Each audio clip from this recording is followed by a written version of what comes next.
Dot ഒരിക്കൽ കൂടി കർത്താവായ യേശുക്രിസ്തുവിന്റെ നാമത്തിന് ഏവർക്കും സ്നേഹവന്ദനം. സിസ്റ്റർ സന്ധ്യ സിസ്റ്റർ പറഞ്ഞതുപോലെ എൻ്റെ പേര് സോണി വർക്കി. ഞാൻ ഡാലസിലായിരിക്കുന്നു. കുടുംബമായി ഡാലസിൽ താമസിച്ചുകൊണ്ട് കർത്താവിൻ്റെ വേലയിലായിരിക്കുന്നു. ചിലപ്പോൾ ഈ ഓൺലൈനുള്ളവർക്ക് എന്നെ പരിചയമുണ്ടായിരിക്കാം, ഉണ്ടാകും. Praise Lord. ഞാൻ ഈ തുടക്കം തന്നെ ഒരു സാക്ഷ്യത്തോടു കൂടെ ആവട്ടെ. ഞാൻ എന്തുകൊണ്ട് ഈ സാക്ഷ്യത്തിലേക്ക് വന്നു എന്ന് ഞാനൊന്ന് പറഞ്ഞുകൊള്ളട്ടെ.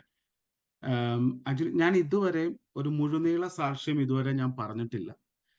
അപ്പൊ ഈയിടെ കുറെ സാക്ഷ്യങ്ങളൊക്കെ കേൾക്കുമ്പോൾ എൻ്റെ ഹൃദയത്തിലും ഒരു ആഗ്രഹം ഉണ്ടായിരുന്നു. എനിക്കും ഒരു സാക്ഷ്യം പറഞ്ഞാൽ എന്തായിരിക്കും, എങ്ങനെയായിരിക്കും എന്നുള്ള ഒരു ആഗ്രഹം ഉണ്ടായിരുന്നു. സാക്ഷ്യം പറഞ്ഞാൽ കൊള്ളാം. അപ്പൊ എനിക്കൊരു നമ്മളെല്ലാവരെയും പോലെ തന്നെ ഈ തമ്പുരാനിൽ നിന്നൊരു കൺഫർമേഷൻ കിട്ടാതെ അതിനകത്തേക്ക് ഒരു കാലെടുത്ത് വെക്കാൻ ഒരു പേടി ഉണ്ടായിരുന്നു. അത് നമ്മൾ ഈ സാക്ഷ്യം പറയുമ്പോഴാണെങ്കിലും ഹല്ലേലൂയ സ്തോത്രം, നമ്മുടേതായ ഒരു സെൽഫിന്റെ ഒരു എലമെന്റും അവിടെ വരരുതല്ലോ.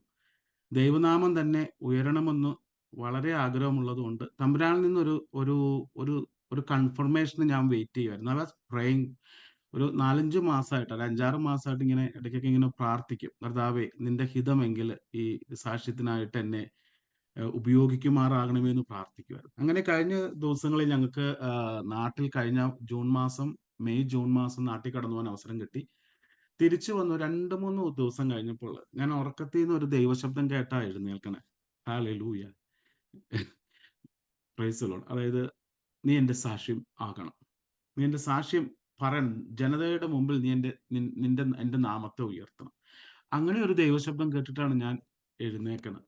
അപ്പം അതെനിക്ക് ഭയങ്കര ഒരു അത്ഭുതം തോന്നി. എന്നുവെച്ചാൽ ആദ്യം എനിക്ക് മനസ്സിലായില്ല. പിന്നീടാണ് ഞങ്ങൾ കുടുംബമായിട്ട് വൈകുന്നേരം ചിന്തിച്ചപ്പോഴാണ്, അയ്യോ, ഇങ്ങനെ ഒരു കാര്യം ഞാൻ പ്രാർത്ഥിക്കുന്നുണ്ടായിരുന്നല്ലോ. കർത്താവേ, അതിനൊരു കൺഫർമേഷൻ ആണല്ലോ തന്നേന്നുള്ള ഒരാഗ്രഹം, ഉം, ഒരു ക- ഒരു ആ- എന്താ ഒരു ആൻസർ നമുക്ക് കിട്ടി. അത് കഴിഞ്ഞ് ഇങ്ങനെ ഒരു മെസ്സേജ് കിട്ടി. എനിക്ക് തോന്നുന്നു ഒരാഴ്ച പോലും ആയില്ല. അതിന് മുമ്പ് ആ, മറ്റേ ജോസഫ് മത്തായി പാസ്റ്റർ വിളിച്ചു പറഞ്ഞ്, എനിക്ക് ഒരു സാക്ഷ്യം പറയണം, നിങ്ങൾ കത്തോലിക്ക അല്ലേ, ആ ഒരു ഇതിൽ വന്നതല്ലേ, അപ്പൊ ഒരു സാക്ഷ്യം പറയണം എന്ന് പറഞ്ഞ് എന്നെ വിളിച്ച് പെട്ടെന്ന് തന്നെ അന്ന് കഴിഞ്ഞ ഒരു 2 ആഴ്ചയ്ക്ക് മുമ്പ് സാക്ഷ്യം പറയാൻ എനിക്കൊരു അവസരം കിട്ടി. എങ്കിലും ഇന്നും പുതുതായി ചിലരൊക്കെ ചെയ്തത് കൊണ്ട് തുടക്കം മുതലേ പറയാമെന്നാണ് ഞാൻ ഓർക്കുന്നത്. എനിക്കറിയില്ല, പരിശുദ്ധാത്മാവ്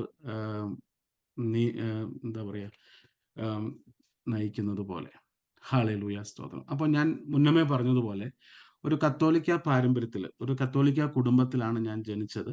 എൻ്റെ വീട് കോട്ടയം വൈക്കമാണ്. 7 മക്കളിൽ 7ാമത്തവനായിട്ടാണ് ഞാൻ ജനിച്ചത്. ഇളയ പുത്രനായിട്ടാണ് ഞാൻ ജനിച്ചത്. ശരിക്കും പറഞ്ഞാൽ എൻ്റെ പിതാവിൻ്റെ വാർദ്ധക്യകാലത്തെന്ന് വേണേൽ പറയാം. അങ്ങനെ ഒരു സമയത്ത് ഉണ്ടായ ഒരു പുത്രനാണ് ഞാൻ. 7ാമത്തെ. 5 പെൺമക്കള്, 6ഉം 7ഉം ആൺകുട്ടികൾ. അപ്പം ആൺകുഞ്ഞുങ്ങൾ, ആൺപൈതൽ വേണം എന്നുള്ള ഒരു ആഗ്രഹത്തിൽ അങ്ങനെ അവർ ആഗ്രഹിച്ചു. അങ്ങനെ ഒരു ഒരു ഒരു വാർദ്ധക്യ സമയത്തിലാണ് ഞാൻ ഹല്ലേലൂയ സ്തോത്രം ഉണ്ടാവുന്നത്. അപ്പോൾ അപ്പച്ചനൊരു കച്ചവടമായിരുന്നു. ഞങ്ങളുടെ ദേശത്ത് തന്നെ ഒരു കച്ചവടമാണ്. ചെറുപ്പം മുതലേ ഹല്ലേലൂയ സ്തോത്രം, ദൈവത്തിന്റെ ദൈവം തനിക്കുള്ളവരെ അറിയുന്നു എന്ന് പറയുന്നത് പോലെ ഒരു തെരഞ്ഞെടുപ്പ് എൻ്റെ ജീവിതത്തിൽ ഉണ്ടായിരുന്നു എന്ന് ഞാൻ ഇന്ന് മനസ്സിലാക്കുന്നു. Praise Lord. ഒരു തിരഞ്ഞെടുപ്പ് എൻ്റെ ജീവിതത്തിൽ ഉണ്ടായിരുന്നുവെന്ന് ഇന്ന് ഞാൻ പുറകോട്ട് നോക്കുമ്പോൾ മനസ്സിലാക്കുകയാണ്. അന്ന് എനിക്ക് ഇങ്ങനെയുള്ള കാര്യങ്ങളെക്കുറിച്ചൊന്നും എനിക്ക് അറിയാൻ സാധിച്ചില്ല. മനസ്സിലാക്കാനോ അറിയാനോ ഒന്നും സാധിച്ചിരുന്നില്ല. പക്ഷെ ഇന്ന് ഞാൻ പുറകോട്ട് തിരിഞ്ഞു നോക്കുമ്പോൾ എനിക്ക് അറിയാം, ദൈവത്തിന്റെ തെരഞ്ഞെടുപ്പ് എൻ്റെ ജീവിതത്തിൽ ഉണ്ടായിരുന്നുവെന്ന് ഞാൻ മനസ്സിലാക്കുന്നു. അപ്പം ഞാൻ മുന്നമേ പറഞ്ഞതുപോലെ ഒരു കത്തോലിക്ക പാരമ്പര്യത്തിൽ നിന്നാണ് ഞാൻ ജനിച്ചു വളർന്ന് ഒരു പള്ളി ഭക്തനായിരുന്നു. എൻ്റെ ബാല്യമായിക്കോട്ടെ, യൗവനം കാലമായിക്കോട്ടെ, ഇപ്പോഴുള്ള സാഹചര്യങ്ങളായിക്കോട്ടെ, എല്ലാം കർത്താവിൻ്റെ ഒരു വലിയ നടത്തിപ്പ് എനിക്കവിടെ കാണുവാൻ സാധിക്കും. പ്രൈസ് ദി ലോർഡ് സ്തോത്രം. ബാല്യത്തില് ഈ ഞാൻ പറഞ്ഞതുപോലെ എൻ്റെ മാതാപിതാക്കള് പ്രായം ഉള്ളവരൊക്കെ ആയിരുന്നത് കൊണ്ട് അവർക്ക് വേണ്ടുന്നത്ര രീതിയിൽ ഞങ്ങൾക്ക് മക്കളായ ഞങ്ങൾക്ക് സ്നേഹത്തെ നൽകുവാനോ അല്ലെങ്കിൽ ആ രീതിയിലൊന്നും ഒന്നും കൊണ്ട് ഒരു ഒരു അങ്ങനെ ഒരു മാതാപിതാക്കളുടെ സ്നേഹമൊന്നും ജനിച്ചു വളർന്ന ഒരു ബാല്യമായിരുന്നില്ല എൻ്റേത്. ഒന്ന് പറയുന്നത് വളരെ വളരെ ഒരു ഓർത്തിരിക്കാൻ തക്കതായ അനുഭവങ്ങളോ ഒന്നും ഇല്ല ഇരുന്നൊരു ഭവനമായിരുന്നു. ഞാൻ എപ്പോഴും ചിന്തിക്കുകയും പറയുകയും ചെയ്യുന്നത് പോലെ കർത്താവിനെ കൊണ്ട് ഏറ്റവും ആവശ്യമുള്ള ഒരു ഭവനമായിരുന്നു. ഈവൻ ഞങ്ങൾ കത്തോലിക്ക കുടുംബമായിരുന്നെങ്കിൽ പോലും അവിടെ ആ കുടുംബത്തിൽ അത്ര വലിയ ഒരു ആത്മീയ ഒരു അന്തരീക്ഷം ഉണ്ടായിരുന്നില്ല. ഇങ്ങനെ പ്രാർത്ഥിക്കും, പള്ളിയിൽ പോകും, അങ്ങനെയൊക്കെ പോകുന്നല്ലാതെ ഒരു ഉം, ഭക്തിയുടെ വേഷമുണ്ട് എന്നുള്ളതല്ലാതെ ഒരു ഭക്തിയുടേതായ യാതൊരുവിധ മാർഗവും അവിടെ ഇല്ലായിരുന്നു. അപ്പോൾ ഈ ചെറുപ്പം മുതലേ ഇങ്ങനെ വേദനകളിലൂടെ കടന്നു പോയത് കൊണ്ട് പലപ്പോഴും ദൈവസന്നിധിയിലൊക്കെ കടന്നു ചെല്ലുമ്പോൾ ദൈവത്തോട് എന്താ പറയാ, നമുക്ക് ഒത്തിരി സങ്കടങ്ങളൊക്കെ പറയുവാനും ഒക്കെ ചെറുപ്പം മുതലേ അങ്ങനെ ഒരു ശീലമുണ്ടായിരുന്നു. പ്രൈസ് ദി ലോർഡ്, സ്തോത്രം. അപ്പൊ ഞാൻ ഇപ്പോഴും ഓർക്കുന്നു, ഞാൻ മുന്നമേ പറഞ്ഞതുപോലെ ദൈവം തനിക്കുള്ളവരെ അറിയുന്നു എന്ന് പറയുന്നത് പോലെ ചില വചനങ്ങൾ നൽകിക്കൊണ്ട്, പ്രൈസ് ദി ലോർഡ്, സ്തോത്രം, എൻ്റെ ജീവിതത്തെ ദൈവം മുദ്രയിട്ടു എന്ന് വേണമെങ്കിൽ പറയാം. എൻ്റെ ചെറിയ പ്രായത്തിൽ ഞാൻ ചർച്ചിലൊക്കെ കടന്നു പോകുമ്പോൾ ഒരു 4-ാം ക്ലാസ്സിലൊക്കെ പഠിക്കുന്ന സമയത്ത് അവിടെ ഈ നൊവേന പുസ്തകങ്ങളിൽ ഒരു ചൊല്ലുണ്ട്. ഈ ചൊല്ലിൽ ഇങ്ങനെ ഒരു വാക്യം, ചില വാക്യങ്ങളുണ്ട്. അതിലൊരു വാക്യമാണ്, ഇയ്യോബ് പറയുന്ന ഒരു വാക്യമുണ്ട്: എല്ലാം ദൈവം തന്നു, എല്ലാം ദൈവം എടുത്തു, ദൈവത്തിന്റെ നാമം വാഴ്ത്തപ്പെടുമാറാകട്ടെ എന്ന് പറഞ്ഞൊരു പ്രാർത്ഥനയുണ്ട്. എനിക്ക് ഈ വചനം അറിയുന്ന ഒരു കാലഘട്ടം, ഈ വചനം എന്താണെന്നോ ഇതിന്റെ അർത്ഥം എന്താണെന്നോ ഒന്നും എനിക്കറിയില്ല. പക്ഷെ ആ അറിഞ്ഞ ആ വചനം എൻ്റെ ഉള്ളത്തിൽ എന്ത് ചെയ്തു? ദൈവം ഒരു മുദ്ര എന്ന വണ്ണം എൻ്റെ ജീവിതത്തിലേക്ക് കടന്നു, ആ ചെറിയൊരു പ്രായത്തിൽ. അതിനുശേഷമാണെങ്കിലും ആ വചനം ഞങ്ങൾ എന്ത് ചെയ്തു? എന്നെ ബലപ്പെടുത്തി. ആ വചനത്തിന്റെ അർത്ഥം അറിയില്ലെങ്കിൽ പോലും, അതുപോലെ തന്നെ ചില വചനങ്ങളാണ് എൻ്റെ ബാല്യത്തിലൊക്കെ എന്നെ പിടിച്ച്, അതായത് ജീവിക്കുവാനായിട്ട് ഞങ്ങളെ പ്രേരിപ്പിച്ച് നിർത്തിയ ഘടകങ്ങൾ. ഇന്ന് എനിക്ക് തിരിച്ചറിയാൻ പറ്റും, ഒരു മനുഷ്യനോട് എനിക്ക് ധൈര്യത്തോടെ പറയാൻ പറ്റും: മകനെ, മകളെ, ദൈവത്തിന്റെ വചനത്തിന്റെ ഉറപ്പാ നിനക്ക് വേണ്ടത്. ദൈവവചനം നിന്റെ ജീവിതത്തിൽ റീമയായിട്ട് സംഭവിക്കുമ്പോൾ അത് നിന്നെ ജീവിതകാലം മുഴുവൻ നടത്തുന്ന അല്ലെങ്കിൽ ബലപ്പെടുത്തുന്ന അനുഭവമാണ്. അതുപോലെ ഒരു വചനമാണ്, അപ്പൻ നിന്നെ കൈവിടിഞ്ഞാൽ, ഏശയ്യാ പ്രവാചകന്റെ പുസ്തകത്തിൽ, അമ്മ നിന്നെ മറന്നാലും ഞാൻ നിന്നെ ഒരു നാളും കൈവിടുകയില്ല. ഒരമ്മയ്ക്ക് തന്റെ കുഞ്ഞിനെ മറക്കാൻ സാധിക്കുമോ?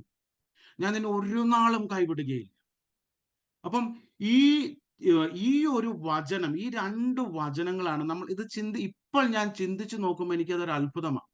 എന്തെന്ന് വെച്ചാല്, ദൈവത്തിന്റെ എത്ര വലിയ ഒരു ഒരു എന്താണ്, ദൈവം ഹല്ലേലൂയ, സ്വർഗത്തിൽ നിന്ന് നോക്കുന്നു, ദൈവത്തെ അന്വേഷിക്കുന്ന നീതിമാന്മാരുണ്ടോ എന്ന് പറയുന്നത് പോലെ നമ്മുടെ ചെറുതും വലുതുമായ നിലവുകളെയും പ്രയാസങ്ങളെയും വിഷമങ്ങളെയും ഉയരത്തിൽ നിന്ന് അറിയുന്ന ഒരു ദൈവമുണ്ട്. ഈ ഈ സാക്ഷ്യം കേൾക്കുന്ന ആരെങ്കിലും നമ്മുടെ അല്ലെ, ആ സമയങ്ങളിലൊക്കെ ഞങ്ങള് അനേക ദിവസങ്ങളിലൊക്കെ കരഞ്ഞു പ്രാർത്ഥിച്ചിട്ടുണ്ട്: കർത്താവേ, ഹല്ലേലൂയ, സ്തോത്രം, ദൈവമുണ്ടോ എന്ന് പോലും സംശയിച്ചിട്ടുണ്ട്. ഞങ്ങളുടെ ജീവിതത്തിലേക്ക് നോക്കിക്കഴിഞ്ഞാൽ ദൈവം ഉണ്ട് എന്നുള്ളതിനും ദൈവമില്ല എന്നുള്ളതിനും ചിലപ്പോൾ ഒരേപോലെ ഉയർത്തി കാണിക്കാൻ പറ്റും. പ്രൈസ് ദി ലോർഡ്, സ്തോത്രം. അപ്പോൾ ആ സമയങ്ങളിലൊക്കെ ഞങ്ങൾ തകർന്നു പോകാതെ, അല്ലെങ്കിൽ ഞാൻ തകർന്നു പോകാതെ, നശിച്ചു പോകാതെ ദൈവം ഈ വചനത്തിന്റെ ഒരു സംരക്ഷണം നൽകി. ദൈവം ഞങ്ങളെ ആ സമയങ്ങളിൽ ദൈവം ബലപ്പെടുത്തി പോകും. അങ്ങനെ ബാല്യം കഴിഞ്ഞു.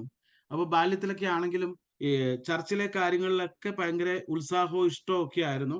എങ്കിൽ പോലും ഞങ്ങളുടെ ബാക്ക്ഗ്രൗണ്ട് ഒക്കെ അനുസരിച്ച് ഞങ്ങളൊക്കെ വളരെ എന്താണ്, ലോകപ്രകാരം ജീവിക്കുന്ന ആൾക്കാരായിരുന്നു. അന്നൊക്കെ വളരെ ചർച്ചിലെല്ലാം പോകുമെങ്കിലും ഉള്ളിന്റെ ഉള്ളിൽ മുഴുവൻ ലോകത്തില് ഉന്നത പദവി എത്തണം, ലോകത്തിൽ വലിയ ആളാകണം, പിന്നെ ലോകമോഹങ്ങള്, ആനന്ദം, വിനോദം, ഇങ്ങനെയുള്ള കാര്യങ്ങളിലാണ് എന്താണ് മുഖ്യമായും പ്രാധാന്യം കൊടുത്തിരുന്നത് ആ ഒരു കാലഘട്ടങ്ങളിൽ. അപ്പം അത് ഞങ്ങളുടെ മാത്രമല്ല, അങ്ങനത്തെ ഒരു രീതിയാണ് അത്. ചിലപ്പോൾ എനിക്ക് തോന്നുന്നു, വിശ്വാസ ജീവിതത്തിലേക്ക് കടന്നു വന്നപ്പോഴാണ് ലോകം എന്താണ്, ദൈവരാജ്യം എന്താണെന്ന് മനസ്സിലാക്കുവാനുള്ള കൃപ ലഭിച്ചത്. ദൈവവചനം അല്ലെങ്കിൽ കർത്താവായ യേശുനാഥന്റെ ഭവനത്തിലേക്ക് കടന്നു വന്നേ പിന്നെയാണ്. പ്രൈസ് ദി ലോർഡ്, സ്തോത്രം. അപ്പോൾ ഞാൻ ആദ്യമേ പറഞ്ഞതുപോലെ, അപ്പൊ ഈ ബാല്യ സമയത്തൊക്കെ ഞാൻ ഇപ്പോഴും ഓർക്കുന്നുണ്ട്, ഞങ്ങളുടെ വീട്ടിലൊക്കെ പെന്തിക്കോസ്ത് അപ്പച്ചന്മാര് അമ്മച്ചിമാരൊക്കെ ട്രാക്റ്റുമായിട്ട് കടന്നു വരുന്നതും പ്രാർത്ഥിച്ചു കടന്നു പോകുന്നതൊക്കെ പലപ്പോഴും ഞാൻ ഓർക്കുന്നുണ്ട്. ഞങ്ങൾക്കന്ന് കുറച്ച് കടമുറികളൊക്കെ വാടകയ്ക്ക് കൊടുക്കുന്നുണ്ടായിരുന്നു. അപ്പൊ വാടകയ്ക്ക് കൊടുത്തിരുന്ന ഒരു കടമുറിയില് ഒരു ജെയിംസ് എന്ന് പറഞ്ഞ ഒരു ഫർണിച്ചർ കടക്കാരനാണ് കൊടുത്തിരുന്നത്. അദ്ദേഹം വിശ്വാസിയാണ്. അവരുടെ പേരൻസും വിശ്വാസികളാണ്. അപ്പൊ അവര് പ്രായമായ ആൾക്കാരാ. അവര് നമ്മുടെ വീട്ടിൽ വരികയും വചനം പറയുകയൊക്കെ ചെയ്യും. അതിനൊന്നും വീട്ടില് ഒരു തടസ്സം ഞങ്ങളുടെ വീട്ടിൽ ഉണ്ടായിട്ടില്ല. പലപ്പോഴും ഞാൻ ഇപ്പോഴും ഒരു കുഞ്ഞായിരുന്നപ്പോൾ ഞാനതൊക്കെ ഇപ്പോഴും ഓർക്കുന്നുണ്ട്. അവരെയൊക്കെ ഒത്തിരി ഞങ്ങൾ കളിയാക്കുകയും മോക്ക് ചെയ്യുകയും ഒക്കെ ചെയ്യുന്നത് ഇപ്പോഴും ഓർക്കുന്നു. അതുപോലെ തന്നെ ഒരു കുട്ടപ്പൻ ചേട്ടൻ എന്ന് പറഞ്ഞ ഒരു ചേട്ടൻ, ഈ രണ്ട് ഫാമിലിയാണ് ഞങ്ങൾക്ക് വിശ്വാസികളായിട്ട് അന്ന് ഞങ്ങൾക്ക് അറിയാവുന്നത്. പക്ഷെ അവരെ കാണുമ്പോഴേ ഞങ്ങൾ ഓരോരോ പാട്ടുകൾ ഉണ്ടാക്കി, അവര് പാടിക്കൊണ്ട് നടക്കുന്ന പാട്ടുകളൊക്കെ ഉണ്ടാക്കി കളിയാക്കി അവരെ ഏഹ് അവരെ എത്രമാത്രം കളിയാക്കാൻ സാധിക്കുമോ അതായിരുന്നു ഞങ്ങളുടെ ഒരു വിനോദമായിരുന്നു. എന്നുവെച്ചാൽ അന്ന് നമുക്കൊരു ദൈവഭയമില്ല. രണ്ടാമത്തെ കാര്യം എന്താന്ന് വെച്ചാല് ഞങ്ങളുടെ ദേശത്തൊന്നും ഈ പെന്തിക്കോസ്തുകാര് എന്താണ്, അല്ലെങ്കിൽ വിശ്വാസികൾ എന്താ, അവരുടെ രീതികൾ എന്താ, ഇവര് കർത്താവിനെ തന്നെയാണോ പ്രാർത്ഥിക്കുന്നതെന്ന് പോലും ഞങ്ങൾക്കറിയത്തില്ല. ഞാൻ ഇപ്പോഴും ഓർക്കുന്നു, ഇവര് കടന്നു പോകുമ്പോൾ ഞങ്ങൾ വിളിച്ചു പറയുമായിരുന്നു ഇവര് അന്തിക്രിസ്തുവിന്റെ ആൾക്കാരാണ്. പക്ഷെ അങ്ങനത്തെ ഒരു ഒരു ടീച്ചിങ് ആണ് തന്നുകൊണ്ടിരുന്നത്. അത്ര പോലും ഒരു പരിജ്ഞാനമില്ലാത്ത ഒരു കാലഘട്ടത്തിലാണ് അന്ന് കടന്നു പോയിക്കൊണ്ട് ഞങ്ങൾക്ക് അറിയത്തേ ഇല്ല. ഇവരുടെ രീതികളോ ഒന്നും നമുക്കറിയത്തില്ല. അതുപോലെ തന്നെ സൺഡേ സ്കൂൾ കഴിഞ്ഞ് വരുമ്പോൾ നമുക്ക് അവിടെ വരുന്ന വഴിക്കാണ് പെന്തിക്കോസ് ആരാധന നടക്കുന്ന ആലയം. അതിന്റെ അടുത്ത് തന്നെയാണ്. ഞങ്ങൾ പോരുന്ന വഴിക്ക് ഒരു ചെറിയൊരു ഷെഡില് ഞങ്ങൾ പോരുന്ന വഴിക്ക് പ്രാർത്ഥനയും ഒക്കെ കേൾക്കുന്നത് നമുക്ക് നമുക്ക് കാണാൻ സാധിക്കും. ഇപ്പൊ നമ്മൾ ഇവിടെ ഇരുന്ന് പുറത്തു നിന്ന് ഒച്ചത്തിൽ ഇവര് പാടുന്ന പോലെ ഇവരെ മോക്ക് ചെയ്തുകൊണ്ട് പാടുകയും ഒക്കെ. ഞാനിത് പറയാനുള്ള കാര്യം എന്താണെന്നറിയാമോ? ഇങ്ങനെയുള്ള അനുഭവം ഉള്ളവരെ ദൈവം പിടിച്ചിരിക്കും. ദൈവം അന്നും നമ്മളെ കാണും. പ്രൈസ് ദി ലോർഡ്, സ്തോത്രം. അത് ഞാൻ എൻ്റെ സഹോദരങ്ങളുമായിട്ടും പങ്കുവെക്കാറുണ്ട്. ദൈവം എന്നെങ്കിലും പിടിക്കേണ്ട രീതിയിൽ ഹല്ലേലൂയ സ്തോത്രം. അങ്ങനെ ദൈവത്താൽ പിടിക്കപ്പെട്ട ഒരു വ്യക്തിയാണ് ഞാൻ. പ്രൈസ് ദി ലോർഡ്, സ്തോത്രം. അത് എനിക്കത് ഈ വാക്കുകൾ കൊണ്ട് പലപ്പോഴും ചിലപ്പോൾ നമുക്കത് പറയാൻ പറ്റത്തില്ല. എങ്കിലും ഹല്ലേലൂയ സ്തോത്രം. ദൈവത്തിന്റെ വഴികൾ എന്ന് പറയുന്നത്, എൻ്റെ ജീവിതത്തിൽ ചെയ്ത അത്ഭുതങ്ങൾ എന്ന് പറയുന്നത്, ഈ വിശ്വാസ വഴിയിലേക്ക് എന്നെ നടത്തിയ വഴികൾ, ഹല്ലേലൂയ സ്തോത്രം. ദൈവം, ഞാൻ ഇങ്ങനെ ചിന്തിക്കാറുണ്ട്, ചൂണ്ടയിട്ട് പിടിക്കുക എന്ന് പറയുന്നത് പോലെ ഓരോ ഇരയും ഇട്ടിട്ടിട്ട് ദൈവത്തോട് ദൈവം എന്നെ അത്രമാത്രം അടുപ്പിച്ചു എന്നുള്ളതാണ് സത്യം. അങ്ങനെ യൗവനം കഴിഞ്ഞു. 10ാം ക്ലാസ് അത്യാവശ്യം മാർക്കോടെയൊക്കെ പാസ്സായി. പിന്നെ പ്രീ ഡിഗ്രി. അതും ഈ സമയങ്ങളൊക്കെ സത്യം പറഞ്ഞാൽ ഞങ്ങള് വളരെയധികം ഒരു ടെൻഷനിലൂടെ, സ്വാഭാവികമായിട്ട് കുടുംബത്തിൽ ചില സമാധാനത്തിന്റെ അന്തരീക്ഷമല്ലാതിരുന്നത് കൊണ്ട് ഞങ്ങൾ വളരെ പ്രയാസത്തിലൂടെയാണ് ആ സമയങ്ങളിലൊക്കെ. സാമ്പത്തികമായിട്ടുള്ള പ്രയാസങ്ങളൊന്നും ഞങ്ങളൊന്നും അങ്ങനെ അനുഭവിച്ചിട്ടില്ല ദൈവകൃപയാൽ. ആഹാരത്തിനോ വസ്ത്രത്തിനോ പാർപ്പിടം അങ്ങനെയുള്ള പ്രയാസങ്ങളൊന്നും തമ്പുരാന്റെ കൃപയാൽ അനുഭവിച്ചിട്ടില്ല. പക്ഷെ ഇതുപോലെയുള്ള ഒരു സാഹചര്യം, അപ്പൊ പഠന സാഹചര്യങ്ങളാണെങ്കിലും പ്രതിസന്ധികളോട് പൊരുതി തന്നെയാണ് ശരിക്കും ഞങ്ങൾ പഠിക്കുവാനൊക്കെ ഹല്ലേലൂയ സ്തോത്രം ഞങ്ങൾ പഠിച്ച് ഈ കോളേജിലേക്കൊക്കെ എത്തിയത്. അപ്പം പ്രീ ഡിഗ്രി കഴിഞ്ഞു. ബി എസ് സിക്ക് പഠിക്കുമ്പോഴാണ് സത്യം പറഞ്ഞാൽ ഒരു ടേണിംഗ് പോയിന്റ് എന്ന് പറയുന്നത്. ഒരു മനുഷ്യന്റെ ആം, ആം, ഈ നമ്മൾ ചിന്തിച്ചിട്ടുണ്ടോ എന്ന് അറിയത്തില്ല. നമ്മള് നമ്മുടെ ജീവിതത്തിലെ പ്രതിസന്ധികൾ കടന്നു വരുമ്പോൾ രണ്ട് ഓപ്ഷനാണ് നമുക്കുള്ളത്, അല്ലെ? രണ്ട് ഓപ്ഷൻ എന്ന് വെച്ചാൽ, ഒന്നില്ലെങ്കിൽ നമുക്ക് ധൂർത്തപുത്രനെ പോലെ മറുതലിച്ച് റിബല്യസ് ആയിട്ട് ദൈവസന്നിധിയിൽ നിന്ന് അകന്നു പോകാം. അല്ലെങ്കിൽ ദൈവത്തോട് ചേർന്ന് നിന്നുകൊണ്ട് ദൈവഹിതം എന്തെന്ന് നമുക്ക് അന്വേഷിക്കുവാനുള്ള ഒരു കൃപ. ആ സമയങ്ങളിൽ ആദ്യത്തെ ഓപ്ഷനാണ് പലപ്പോഴും മിക്ക ആൾക്കാരും തിരഞ്ഞെടുക്കുന്നത്. ആദ്യത്തെ ഓപ്ഷൻ. പ്രൈസ് ലോർഡ്, സ്തോത്രം. എന്താണ്, പലപ്പോഴും നമ്മൾ ആ ദൈവത്തിന്റെ സ്നേഹത്തിൽ നിന്ന് നമ്മളങ്ങ് അകന്നു പോകും. അപ്പൊ BSc പഠിക്കുന്ന സമയത്താണ് പ്രൈസ് ലോർഡ് എൻ്റെ ജീവിതത്തിൽ ഒരു ടേണിംഗ് പോയിന്റ് കടന്നത്. ഞാനൊന്ന് വേഗം അങ്ങ് പറഞ്ഞു പോകാം. BSc പഠിക്കുമ്പോൾ നമുക്കറിയാലോ, ഈ സാഹചര്യങ്ങൾ പ്രതികൂലമാകുമ്പോൾ നമ്മൾ നമ്മൾ തന്നെ ഒരു അവിശ്വാസത്തിൻ്റെതായ അല്ലെങ്കിൽ റിബല്യസ്, അതാണ് മറുതലിക്കുന്ന ഒരു സ്വഭാവം നമ്മുടെ ജീവിതത്തിൽ ഉണ്ടാവും. അപ്പൊ അങ്ങനെ വന്നപ്പോൾ പിന്നെ അവിടെയാണെങ്കിൽ കോളേജിൽ നിന്നാണെങ്കിലും ചില റിജക്ഷൻസ്, ഇപ്പം നമ്മളെ ചേർത്ത് വെക്കേണ്ട ചില കരങ്ങൾ നമ്മളെ മനഃപൂർവ്വമായിട്ട്, ഞങ്ങൾക്ക് വളരെ വേണ്ടപ്പെട്ട ഒരു സഹോദരി അവിടെ പഠിപ്പിക്കുന്ന, അപ്പൊ ആ ഒരു റിജക്ഷനും ഒക്കെ നമ്മുടെ ജീവിതത്തിലേക്ക് കടന്നു വന്നപ്പോൾ ശരിക്കും ഞാൻ നന്നായിട്ടൊന്ന് ഉഴപ്പി. പഠിച്ചില്ല എന്നുള്ളത് വസ്തുത. പഠിക്കാതിരിക്കുക മാത്രമല്ല, പരീക്ഷ എഴുതാതെ അന്നത്തെ രീതി അനുസരിച്ച്, അത് ഇന്നും എനിക്കറിയില്ല എന്തിനു വേണ്ടിയാ ചെയ്തതെന്ന്, എക്സാം ക്യാൻസൽ ചെയ്തു. എക്സാം ക്യാൻസൽ ചെയ്തിട്ട് ബി.എസ്.സി സത്യം പറഞ്ഞാൽ ഞാൻ ഫെയിൽഡായി, അല്ലെങ്കിൽ അത് ക്യാൻസലായി. എനിക്ക് എക്സാം എഴുതാൻ പറ്റാതെ ഞാൻ വെളിയിൽ വന്നു. അതെന്റെ ജീവിതത്തെ പിടിച്ചുലച്ചു കളഞ്ഞു. ആ സമയത്ത് ആണ് ഒരു ധ്യാനത്തിന്, പോട്ട ആശ്രമത്തിൽ ഒരു ധ്യാനം കൂടാൻ കടന്നുപോയി. അപ്പൊ അത് ആ കുറച്ച് വചനങ്ങൾ എനിക്ക് കേൾക്കുവാനുള്ള ഒരു സാഹചര്യം ഉണ്ടായി. വചനങ്ങൾ കേട്ട് കഴിഞ്ഞപ്പോൾ പിന്നെയും എനിക്കിത് എങ്ങനെയെങ്കിലും പഠിച്ച് എഴുതണമെന്നുള്ള ഒരു ഇത് വന്നു. ഞാൻ പിന്നെ നന്നായി വളരെ സാഹചര്യങ്ങളുടെ പ്രതികൂലത്തിന്റെ മധ്യത്തിലും, അല്ലെങ്കിൽ ഇപ്പൊ നമുക്ക് ഈ ഒരു പ്രാവശ്യം നമ്മുടെ ഫ്രണ്ട്സ് എല്ലാവരും പഠിച്ച് പാസ്സായി. നമ്മള് ഇങ്ങനെ ഒരു വീഴ്ചയിൽ കിടക്കുമ്പോൾ നമുക്ക് അതിനകത്ത് നിന്ന് കരകയറുവാനായിട്ട് ഭയങ്കര പ്രയാസമായിരിക്കും. പക്ഷെ എങ്കിലും ദൈവത്തിന്റെ ഒരു മഹാകൃപയാല്, പ്രൈസ് ദി ലോർഡ്, സ്തോത്രം, അവിടെ നിന്ന് പരീക്ഷ പാസ്സാകുവാനും പഠിക്കുവാനും പരീക്ഷ പാസ്സാകുവാനും, അതിനുശേഷം ദൈവകൃപയാല് തമിഴ്നാട്ടില്, ഹല്ലേലൂയ, സ്തോത്രം, പഠിക്കുവാനായിട്ട് എം സി എ പഠിക്കുവാനായിട്ട്, കമ്പ്യൂട്ടർ സയൻസിൽ മാസ്റ്റേഴ്സ് ചെയ്യുവാനുമായിട്ട് എനിക്ക് ദൈവം ഒരു കൃപ നൽകി. ഞാൻ ദൈവത്തിന് സ്തോത്രം ചെയ്യുന്നു. അങ്ങനെ ആം, അവിടെ ആം, ഉം, അവിടെ കമ്പ്യൂട്ടർ സയൻസ് പഠിക്കുന്ന സമയത്താണ് ദൈവം എൻ്റെ ജീവിതത്തിൽ ശരിക്കും ഇടപെടുന്നത്, അല്ലെങ്കിൽ ഒരു വിശ്വാസത്തിൻ്റെതായ രീതിയിൽ ഇടപെടുന്നത് അവിടെ വെച്ചാണ്. ഞാൻ വേഗം പറഞ്ഞുകൊള്ളട്ടെ. അവിടെ എൻ്റെ കൂടെ പഠിച്ചിരുന്ന എൻ്റെ ഒരു സുഹൃത്തുണ്ടായിരുന്നു. ഒരു ബെൻസൺ എന്ന് പറഞ്ഞൊരു സുഹൃത്തുണ്ടായിരുന്നു. അപ്പോൾ ഞങ്ങളുടെ ജീവിതത്തിൽ ചില വിഷയങ്ങൾ, ചില വെല്ലുവിളി നിറഞ്ഞ വിഷയങ്ങൾ കടന്നു വരാൻ, അതായത് നമുക്ക് സോൾവ് ചെയ്യാൻ പറ്റാത്ത ചില വിഷയങ്ങൾ, എൻ്റെ സഹോദരിയുടെ വിവാഹവും പിന്നെ അവർക്ക് കുട്ടികൾ ഉണ്ടാകാതിരുന്ന ചില വിഷയങ്ങൾ അവരുടെ ജീവിതത്തിലുണ്ടായി. അവരുടെ ജീവിതത്തിൽ ആ വിഷയങ്ങൾ ഉണ്ടായപ്പോൾ അവരുടെ ജീവിതം തന്നെ ഒന്ന് സെപ്പറേഷൻ, ഞങ്ങളുടെ എല്ലാവരെയും ബാധിക്കുന്ന ഒരു സാഹചര്യം വന്നപ്പോൾ ഞാൻ ഈ ഒരു വിഷയം ഈ സുഹൃത്തുമായിട്ട് ഷെയർ ചെയ്തു. അപ്പൊ അവൻ പറഞ്ഞു, നീ ഒരു ദിവസം ഉപവസിച്ച് ദൈവസന്നിധിയിൽ വചനം വായിച്ച് പ്രാർത്ഥിച്ച് ദൈവവചനത്തിൽ നിന്ന് ഒരു ഉറപ്പ് വാങ്ങ്. ദൈവം എന്താ സംസാരിക്കുന്നതെന്ന് നീ ചോദിക്കുക.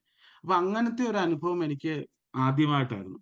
അങ്ങനെ ഒരു ദിവസം ഉപവസിച്ച് പ്രാർത്ഥിച്ച് ആ ഉപവാസത്തിന്റെ അവസാനം എനിക്ക് കിട്ടുന്ന വചനം എന്താന്ന് വെച്ചാൽ, എന്താണ്, മച്ചിയായവളെ മക്കളുടെ അമ്മയായി ദൈവം സമാധാനത്തോടെ വസിക്കുമാറാക്കുന്നു എന്നുള്ള സങ്കീർത്തന പുസ്തകത്തിൽ നിന്നുള്ള വചനമാണ് എനിക്കിന്ന് കിട്ടുന്നത്.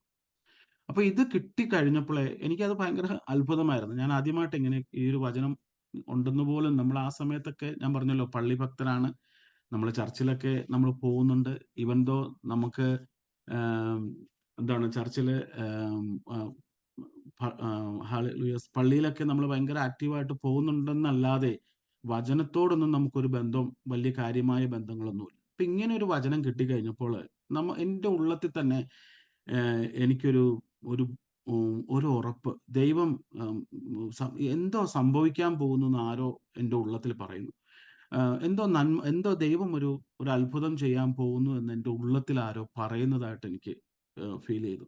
അപ്പൊ ഈ ഇതേ സമയത്ത് തന്നെ ഈ സിസ്റ്ററും കുടുംബവും നാട്ടില് പാസ്റ്റർ PR ബേബിയുടെ ഒരു മീറ്റിങ്ങിന്, കൺവെൻഷന് പങ്കെടുക്കുകയും അവിടെ വെച്ച് അവർക്കും ഇതേ സമയത്ത് തന്നെ ദൈവത്തിന്റെ ദൂത് അവർക്കും ലഭിക്കുകയാണ് ഒരേ സമയം. അപ്പൊ അപ്പോൾ ഇതൊക്കെ എന്നെ സംബന്ധിച്ചിടത്തോളം അത് ഭയങ്കര ഒരു അത്ഭുത ഒരു അത്ഭുതത്തിന്റെ വഴികളായിട്ടാണ്. അങ്ങനെ ദൂത് ലഭിച്ചു. ഒരു മാസത്തിന് ശേഷം ഞങ്ങൾക്ക് അറിയാൻ സാധിച്ചു, കുഞ്ഞുണ്ടാകാനായിട്ട് ദൈവം ഒരു ഐസക്കിനെ അവർക്ക് ദാനമായി നൽകിയെന്ന് മനസ്സിലാക്കുവാൻ സാധിച്ചു.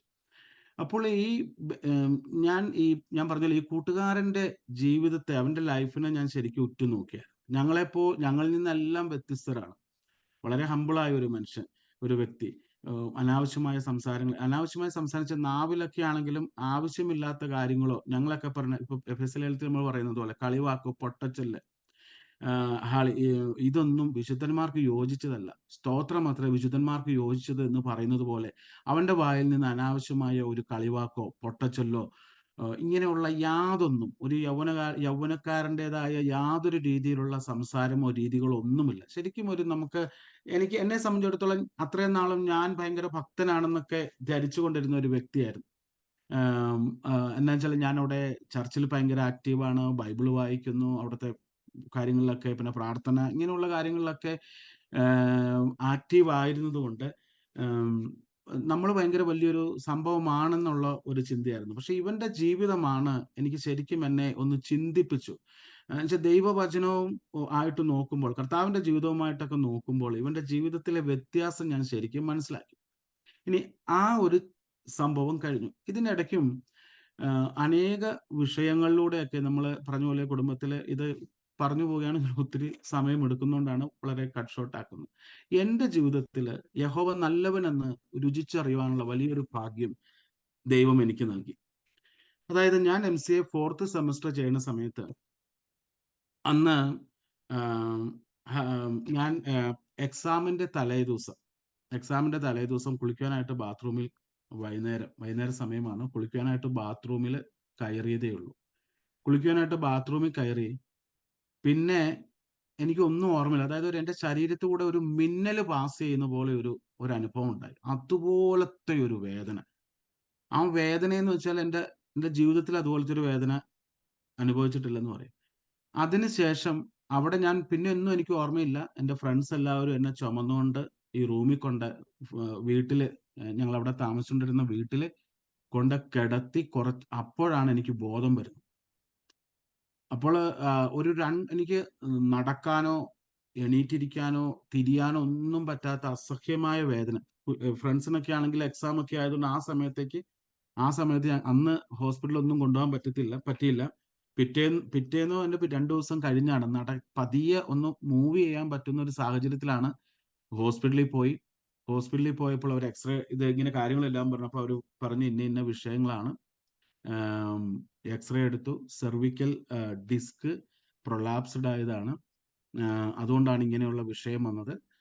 നിങ്ങൾ റെസ്റ്റ് എടുക്കണം, 2 ആഴ്ച ഏതായാലും റെസ്റ്റ് എടുക്കുക. അതിനുശേഷം നമുക്ക് അവർക്ക് അവിടെ ഞങ്ങളൊരു ക്ലിനിക്കിലാണ് പോയത്. അവർ പറഞ്ഞു നിങ്ങൾ ഒന്നില്ലെങ്കിൽ നാട്ടിലോട്ട് പോവുക, അല്ലെങ്കിൽ വേറെ എവിടെയെങ്കിലും ഹോസ്പിറ്റലിലേക്ക് പോയി ചെയ്യണമെന്ന് പറഞ്ഞ് ഫർദർ ട്രീറ്റ്മെന്റിനുള്ള കാര്യങ്ങൾ നോക്കണമെന്ന് പറഞ്ഞു. അങ്ങനെ അതിനുശേഷം വീട്ടിൽ ഒരാഴ്ച എനിക്ക് അന്ന് എക്സാം ഒന്നും എഴുതാൻ പറ്റിയില്ല. 4th സെമസ്റ്ററിലെ ഒരു എക്സാമും എനിക്ക് എഴുതാൻ പറ്റിയില്ല. അങ്ങനെ ഭയങ്കര ഒരു നിരാശയുടെ എന്താ പറയുക, എക്സാം എഴുതാൻ എന്ന് വെച്ചാൽ വളരെ പാടുള്ള ഒരു എക്സാമുകളാണ്. അത് വീണ്ടും എഴുതി എടുക്കുക എന്ന് പറയുന്നത് തന്നെ ഭയങ്കര പാടാണ്. എങ്കിലും ഒരു 1-2 ആഴ്ച കഴിഞ്ഞപ്പോൾ എനിക്ക് നടക്കാനും എണീറ്റ് നിൽക്കാനും ഒക്കെ ഒരു സാഹചര്യം ഉണ്ടായി. പിന്നെ വീണ്ടും ക്ലാസ്സിലൊക്കെ പോയി തുടങ്ങി. അപ്പം അതിൻ്റെ ഇടയ്ക്ക് ഹോസ്പിറ്റലിലൊക്കെ കടന്നുപോയി. അപ്പോൾ അവര് ഈ നമ്മൾ ഓക്കെ ആണെന്ന് കണ്ടപ്പോൾ ആക്ച്വലി ഞാൻ പിന്നെ ആ സമയത്ത് നാട്ടിലേക്ക് വന്ന് ഹോസ്പിറ്റലിൽ കാണുവാനൊന്നും പോയില്ല. വേഗം തന്നെ ക്ലാസ് തുടങ്ങി. ക്ലാസ്സിലേക്ക് അങ്ങ് അറ്റൻഡ് ചെയ്യാൻ തുടങ്ങി.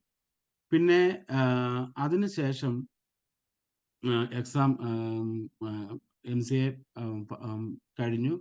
MCA പാസ്സായി. പാസ്സാകാൻ മുമ്പ് 5th സെമസ്റ്ററിൽ മൊത്തം എനിക്ക് 2 സെമസ്റ്റർ ഏകദേശം 12 പേപ്പേഴ്സ്, 14 പേപ്പേഴ്സ് എനിക്ക് ഒരുമിച്ച് എഴുതേണ്ട ഒരു സാഹചര്യം ഉണ്ടായി. അപ്പോൾ ഒരിക്കലും അത് എഴുതി പാസ്സാവുക എന്ന് പറയുന്നത് ഒന്നാമത്തെ കാര്യം അവിടെയൊക്കെ സ്ട്രിക്റ്റ്. ഞാനൊക്കെ പഠിക്കുന്ന സമയത്ത് പ്രത്യേകിച്ച് ഈ ഭയങ്കര സ്ട്രിക്റ്റ് ആയിട്ടുള്ള വാല്യുവേഷനൊക്കെ, അത്യാവശ്യം സ്ട്രിക്റ്റ് ആയിട്ടുള്ള വാല്യുവേഷനൊക്കെ ഉള്ള സമയത്ത് രാവും പകലും ഇരുന്ന് പഠിക്കുവാനും എനിക്ക് തോന്നുന്നു ദൈവം ചിലപ്പോൾ എന്നെ കൂടുതൽ ദുഃഖത്തിലേക്ക് വിടണ്ട എന്ന് ഓർത്തായിരിക്കാം. ദൈവത്തിന്റെ കരുതൽ മനസ്സിലാക്കാൻ വേണ്ടി തന്നെ ആയിരുന്നിരിക്കണം. പ്രൈസ് ലോർഡ്, സ്തോത്രം.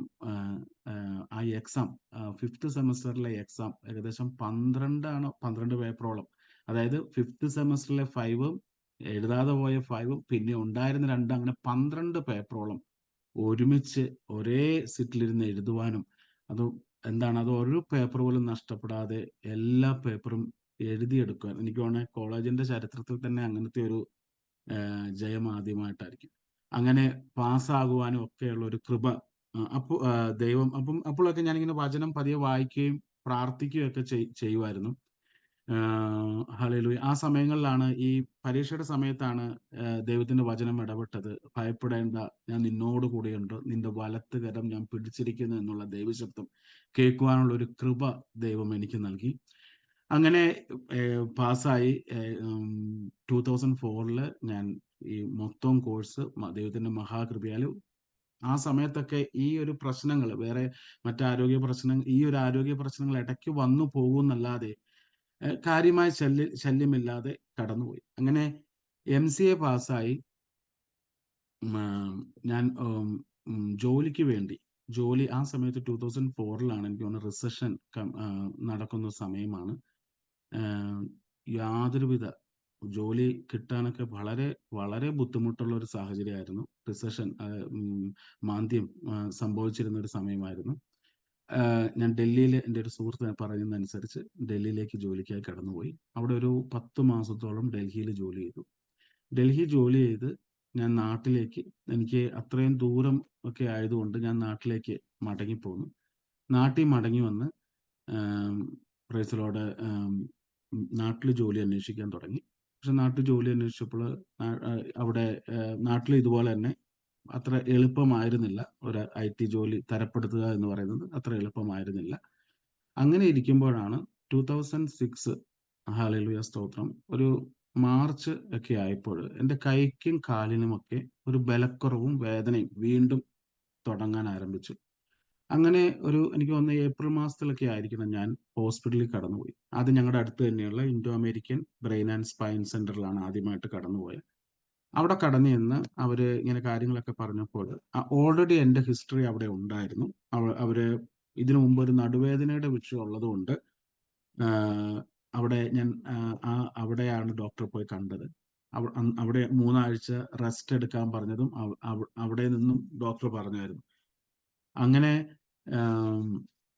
ഈ Indo American brain and spine ഹോസ്പിറ്റലിൽ കടന്നു ചെന്നു. അവർ MRI എടുക്കാൻ പറഞ്ഞു. MRI എടുത്തിട്ട് ഡോക്ടേഴ്സിന്റെ മുറി കടന്നു ചെന്നു. അവിടെ ഫസ്റ്റ് അവർ ചോദിക്കുന്ന ഒരു ചോദ്യം, നിങ്ങൾ എങ്ങനെ, ഇത് എത്ര നാളായി തുടങ്ങിയിട്ട്, ഇത് ഞങ്ങൾക്ക് അത്ഭുതമായിരിക്കുന്നു ഉള്ള രീതിയിലാണ് പറഞ്ഞത്. എന്ന് വെച്ചാൽ അവര് ഡയഗ്നോസ് ചെയ്ത പ്രോബ്ലം എന്ന് പറയുന്നത് നിങ്ങൾക്ക് സ്കോളിയോസിസ് എന്നുള്ള ഒരു പ്രോബ്ലം ആണ്. ഇത് ചെറുപ്പം മുതലേ അത് ട്രീറ്റ് ചെയ്യേണ്ട, ചെറുപ്പത്തിലെ ചിലപ്പോൾ കറക്റ്റ് ചെയ്തിരുന്നെങ്കിൽ അത് ശരിയായേനെ. ഇതിപ്പോൾ ഇത്രയും പ്രായമായതുകൊണ്ട് ഇനി ഒരു കറക്റ്റീവ് സർജറി ഒക്കെ ചെയ്താലും അത് എത്രത്തോളം ഫലപ്രദമാവുമെന്ന് പറയാൻ പറ്റത്തില്ല. പിന്നെ നിങ്ങളിപ്പം നിൽക്കുന്ന ഒരു ഡേഞ്ചറസ് സോണിലാണ്. ഹല്ലേലൂയ സ്തോത്രം. അതുകൊണ്ട് നിങ്ങൾ എത്രയും പെട്ടെന്ന് ഒരു സർജറിക്ക് തയ്യാറാകണം. നിങ്ങൾ സെർവിക്കൽ തൊട്ട് നിങ്ങളുടെ എല്ലാ ഡിസ്കുകളും, അതായത് സ്പൈനിന്റെ എല്ലാ ഡിസ്കുകളും, ഹല്ലേലൂയ സ്തോത്രം, എന്താണ്, ലോവർ ഡിസ്കുകളെല്ലാം ഡീജനറേറ്റീവ് ഡിസ്കുകളാണ്. സെർവിക്കല് വെളിയിൽ വന്നിട്ട് അത് വെയിനുമായിട്ട് ജാം ആവുന്നുണ്ട്. എക്സ്ട്രൂഷൻ, അങ്ങനെ എന്തോ ഒരു പേരാണ് അവർ പറഞ്ഞത്.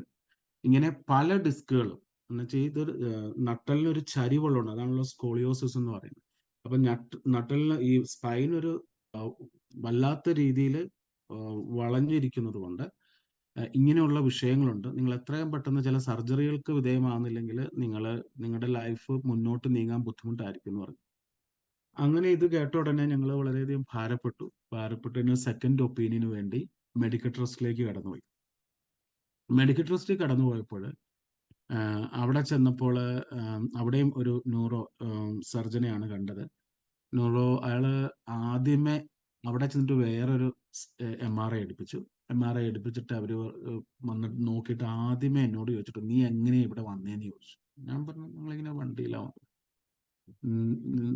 നീ ഈ ഒരു അവസ്ഥയിൽ പോവുകയാണെങ്കിൽ 6 മാസത്തിനുള്ളിൽ നീ തളർന്നു പോകുമെന്ന് പറഞ്ഞു. നിനക്ക് നടക്കാൻ പറ്റത്തില്ല, നിന്റെ ജീവിതം തന്നെ കഴിഞ്ഞു എന്ന് പറഞ്ഞു. അപ്പം അത് നമ്മുടെ മുഖത്ത് നോക്കിയാ പറഞ്ഞു. അപ്പം നമ്മൾ അങ്ങോട്ട് ചോദിച്ചു, ഇവര് സർജറിയുടെ കാര്യം പറയുമ്പോൾ ഞാൻ അങ്ങോട്ട് ചോദിക്കുന്നുണ്ട്, സർജറി അല്ലാതെ നമുക്ക് എന്തെങ്കിലും ചെയ്യാം. അപ്പോഴാണ് പുള്ളി ഇങ്ങനെ പറയുന്നത്, ഇതാണ് സിറ്റുവേഷൻ. എന്നിട്ട് MRI കാണിച്ചു എന്നിട്ട് പറഞ്ഞു, നീ ഇനി തിരിച്ചു പോകുമ്പോൾ നിങ്ങൾ ഒരു ആംബുലൻസ് എടുത്തേ പോകാവുള്ളൂ. അതുപോലെ ഒരു ക്രിട്ടിക്കൽ സിറ്റുവേഷനിലൂടെയാണ് പോകുന്നത്. എന്തും സംഭവിക്കാം. എന്തുവാണ് സംഭവിക്കുന്നതെന്ന് പ്രെഡിക്റ്റബിൾ അല്ല. അതുകൊണ്ട് 6 മാസത്തെ സമയമാണ് ഡോക്ടേഴ്സ് എനിക്ക് പറഞ്ഞത്. അത് 6 മാസത്തിനുള്ളിൽ, ഇത് 2006 പറയുന്നത്, നീ ബെഡ് റിഡൺ ആകും, അല്ലെങ്കിൽ അതിലും മോശമായ കാര്യങ്ങൾ സംഭവിക്കും എന്നുള്ള രീതിയിലാണ് അന്ന് പറയുന്നത്. അപ്പൊ ഇങ്ങനെയുള്ള കാര്യങ്ങളൊന്നും ആക്ച്വലി ഞാൻ ഈ സാക്ഷ്യം പറയുമ്പോഴാണ് ഇന്ന് ആൾക്കാർ അറിയുന്നത്. അല്ല, പലർക്കും തന്നെ ഇങ്ങനെയുള്ള കാര്യങ്ങളൊന്നും തന്നെ അറിയത്തില്ല എന്നുള്ളതാണ് സത്യം. എല്ലാവരും ഒരു നടുവേദനയല്ലേ, അതിപ്പോ എല്ലാവർക്കും ഉണ്ടാവുന്നത്. പലരും ഞാനിങ്ങനെ നടുവേദനയുടെ കാര്യം പറയുമ്പോൾ എല്ലാവരും അവരുടെ നടുവേദനയായിട്ട് കമ്പയർ ചെയ്ത് പറയാറുണ്ട്. ഓ, ഞങ്ങൾക്കും നടുവേദന, പക്ഷെ ഞാൻ അതിനെ ചെറുതാക്കി കാണുകയല്ല. പക്ഷെ ആം, ഞാൻ കടന്നുപോയ വേദന എന്നൊക്കെ പറഞ്ഞാല് ആം, അത് ചിന്തിക്കുന്നതിലൊക്കെ അപ്പുറമാണ്. അത് ആ, അത് ഒരു നമ്മള് അത് എന്താ പറയാ, നമുക്കത് വിവരിക്കാൻ പറ്റാത്ത വേദനയിലൂടെയാണ് ആ സമയങ്ങളിലൊക്കെ കടന്നുപോയത്. അങ്ങനെ അപ്പൊ ഇത് കേട്ടപ്പോൾ മനസ്സാകപ്പാടെ തകർന്നു കഴിഞ്ഞ് ആം, ഇവര് പറഞ്ഞ് അപ്പൊ നമ്മൾ സർജറിക്ക് വില്ലിങ് ആണെങ്കിൽ ഒരു നെക്സ്റ്റ് പ്രൊസീജിയറിലേക്ക് കടക്കാം എന്നുള്ള രീതിയിൽ ഇവർ പറഞ്ഞു. ആം, അപ്പൊ നമ്മൾ ഒരു സെക്കൻഡ് ഒപ്പീനിയൻ എടുക്കാൻ വേണ്ടി, എനിക്ക് തോന്നുന്നു എറണാകുളത്തെ പല ഹോസ്പിറ്റലുകളിൽ, എറണാകുളം അല്ല, കേരളത്തിലെ ട്രിവാൻഡ്രം, തൃശ്ശൂർ, ജൂബിലി മിഷൻ, ട്രിവാൻഡ്രത്തെ ഹോസ്പിറ്റലുകൾ, ഇങ്ങനെ ഓൾമോസ്റ്റ് കേരളത്തിലെ എല്ലാ ഹോസ്പിറ്റലുകളും ഈ റിപ്പോർട്ടുമായിട്ട് കടന്നുപോയി. അത് കടന്നുപോയി അയച്ചു കൊടുക്കുക. ഇവിടെ അമേരിക്കയിൽ വരെ ഞങ്ങൾ ഇത് സിസ്റ്റർ വഴി അയച്ചു കൊടുക്കുന്ന സാഹചര്യങ്ങളുണ്ടായി. പക്ഷെ അവിടെ എല്ലാം അവർക്ക് ഒരേ ഒപ്പീനിയനെ ഉള്ളായിരുന്നു. പിന്നെ അമൃതയിലെ ചെന്നപ്പോഴാണ് ഒരു ഡോക്ടർ പറയുന്നത്, ആം, ഇന്നതുപോലെയാണ് സിറ്റുവേഷൻ.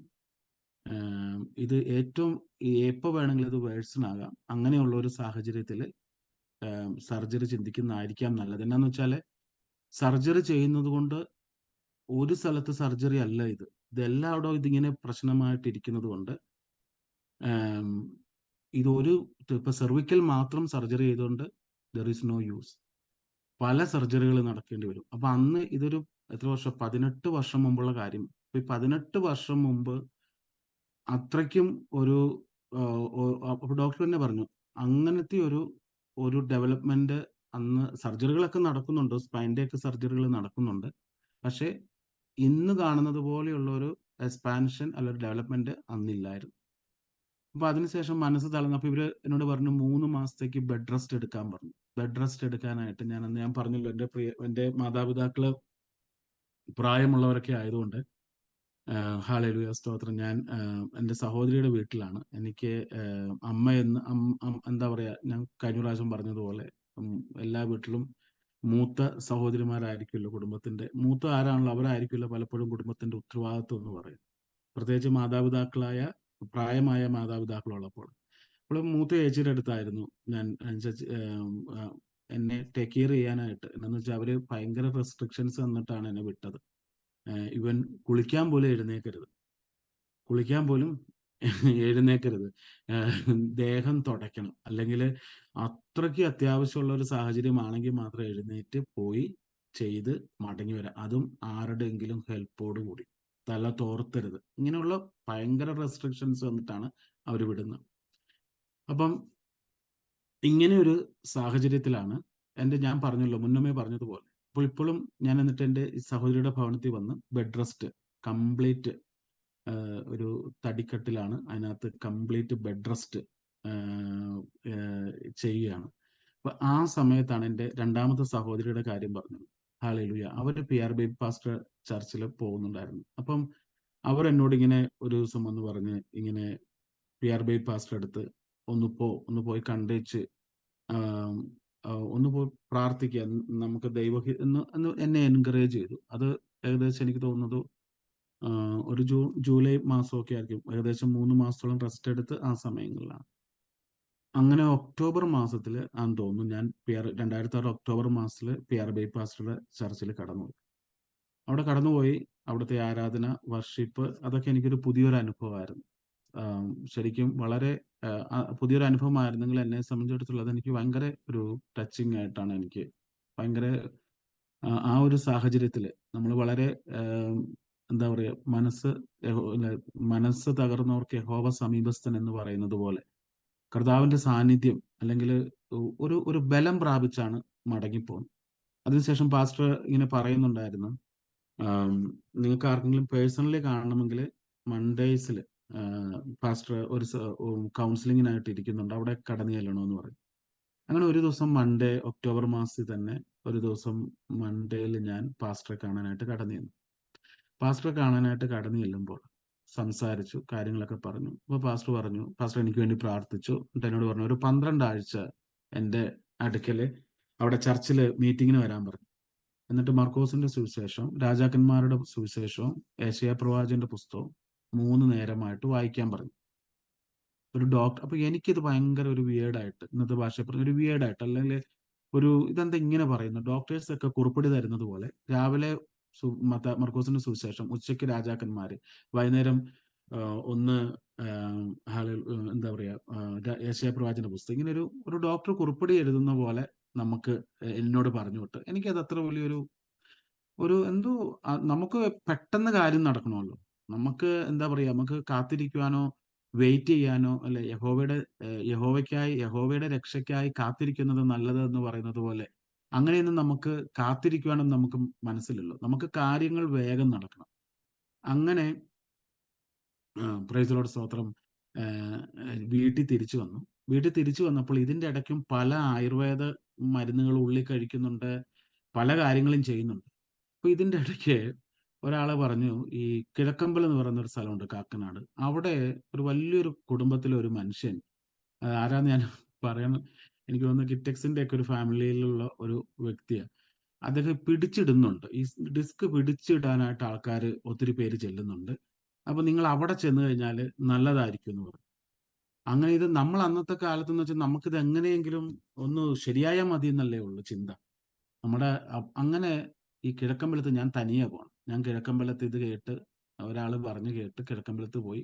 അവര് ഏം, എന്തോ ചെയ്ത് അതിനു മുമ്പില് ഈവൻ ഈ എൻ്റെ ഒരു, ഞാൻ പറഞ്ഞല്ലോ, തിരുവനന്തപുരത്ത് ഡോക്ടറെ കാണാൻ പോകുമ്പോൾ എൻ്റെ ഒരു സുഹൃത്ത് വഴി ഞാനൊരു സ്വാമിയെ കാണാൻ പോയി. ആ സ്വാമി എനിക്ക് വേണ്ടി പ്രാർത്ഥിച്ചു. ഇതൊന്നും നമ്മുടെ അറിവില്ലായ്മയുടെ ഒരു കാലഘട്ടത്തുണ്ടാവുന്ന കാര്യങ്ങളാണ്. നമ്മുടെ നമ്മുടെ എന്താണ്, നമുക്കൊരു അറിവില്ലാത്ത ഒരു കാലഘട്ടത്തിൽ പക്ഷെ നമുക്ക് എങ്ങനെയെങ്കിലും ഈ ഒരു വിഷയത്തിൽ നിന്ന് സൗഖ്യം പ്രാപിക്കുക, അല്ലെ വിടുതൽ പ്രാപിക്കുക എന്നുള്ള ഒരു ഒരു ചിന്ത മാത്രമേ നമുക്കുള്ളൂ.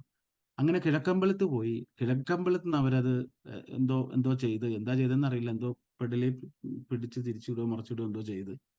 അതിനുശേഷം അവര് പറഞ്ഞൊരു ഒരു ഡോക്ടറുണ്ട്, ആയുർവേദിക് ഡോക്ടറാണ്, കോലഞ്ചേരി. അവിടെ മൂവാറ്റുപുഴ അടുത്ത് കോലഞ്ചേരി ഉള്ള ഒരു ക്ലിനിക്കാണ്, ആയുർവേദിക് ഡോക്ടറാണ്. അവിടെ ചെന്നാൽ മതി എന്ന് പറഞ്ഞു. അവിടെ ചെന്ന് കഴിയുമ്പോൾ അവിടുത്തെ തിരുമലും കൂടി ആകുമ്പോൾ ഓക്കെ ആവുന്നു. നമ്മളിത് കേട്ടപ്പോഴേ സന്തോഷമായി. നമ്മൾ ഈ ഡോക്ടറെ അടുത്ത് പോകുന്നു. അപ്പോയിന്റ്മെന്റ്, ഡോക്ടർ പറഞ്ഞൊരു 2 ആഴ്ച തിരുമലിന് വരാൻ പറയുന്നു. പ്രിയമുള്ളവരെ, അത് ഞാൻ ഓൾറെഡി ഞാൻ പറഞ്ഞിട്ടുള്ളതാണ്.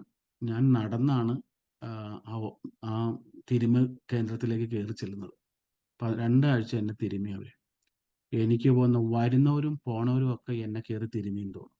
അതുപോലെ എന്നെ ഒരു ശരീരത്തിട്ട് അവർ ചെയ്യാൻ പറ്റാവുന്ന മാക്സിമം എന്താ പറയാ, ഒരു എന്താ പറയാ, ഒരു നമുക്ക് സത്യം പറഞ്ഞാൽ നമുക്കൊരു ആ സമയത്തൊക്കെ ഒരു തീരുമാനം എടുക്കാനോ അവിടുന്ന് ഇറങ്ങി പോരാനോ, അല്ലെങ്കിൽ ഇവരെന്താ കാണിക്കണേന്നൊന്നും ചോദിക്കാനോ ഒന്നും ഒരു ഒരു എന്താ പറയാ, ഒരു ഒരു വോയിസ് ഇല്ലായിരുന്നു.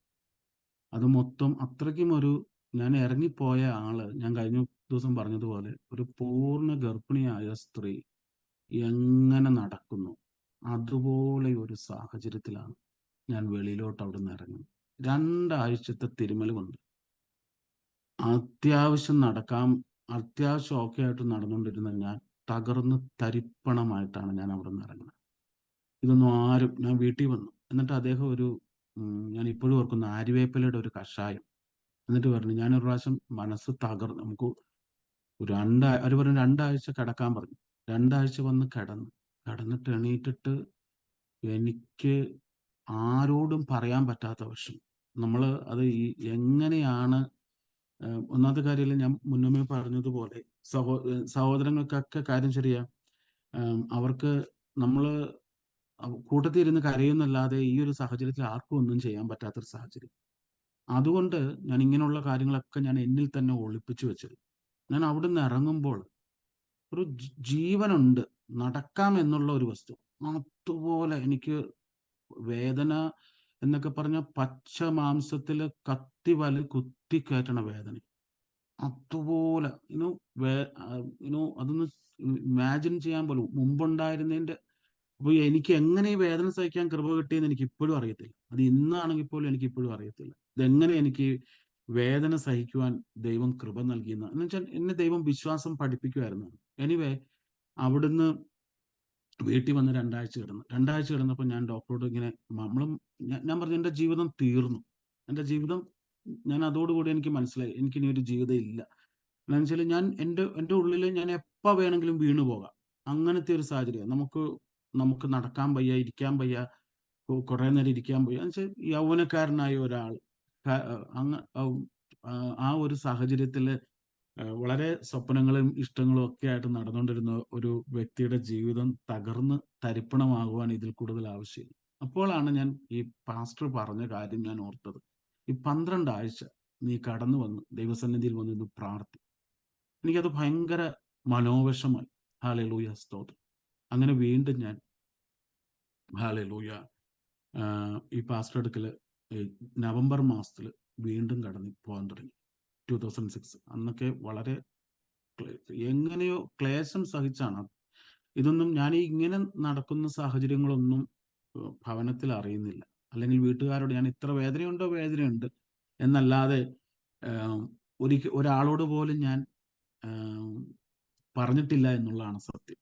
ഇത്രമാത്രം വേദനയിലൂടെയാണ് ഞാൻ കടന്നു പോകുന്നതെന്ന് ഒരു മനുഷ്യന് പോലും അറിയത്തില്ലായിരുന്നു.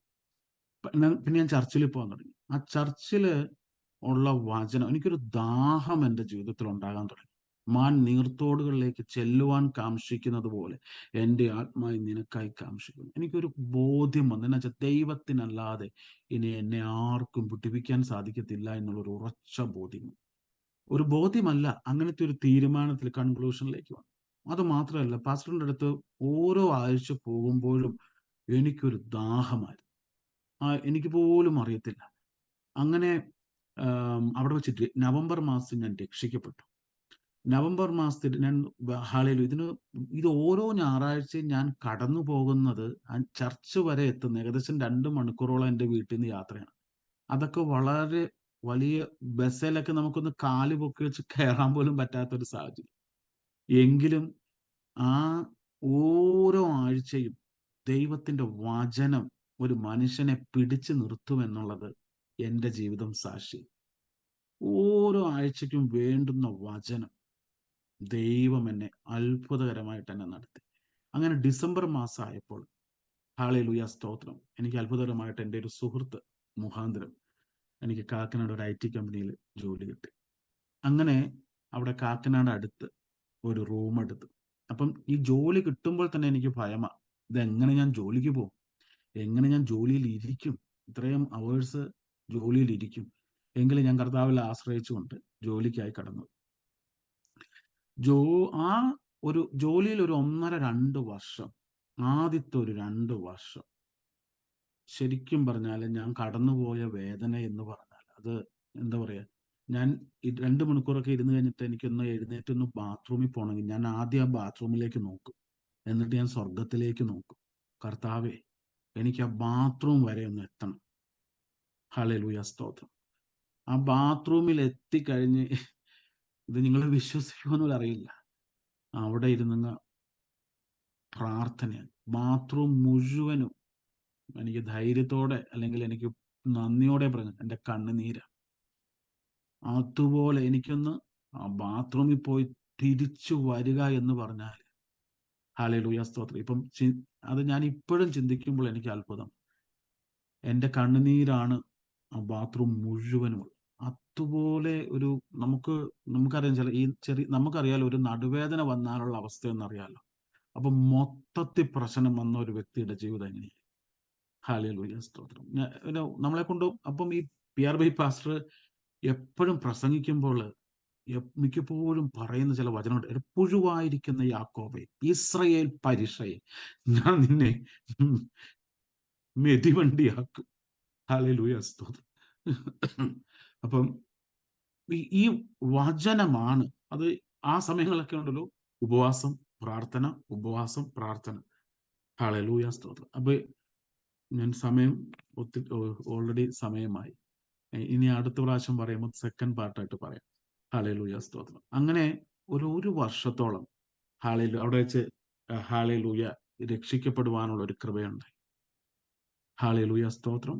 ഇപ്പം ഞങ്ങൾ കത്തോലിക്ക സമുദായത്തിൽ നിന്ന് കടന്നു വന്നതാണ്.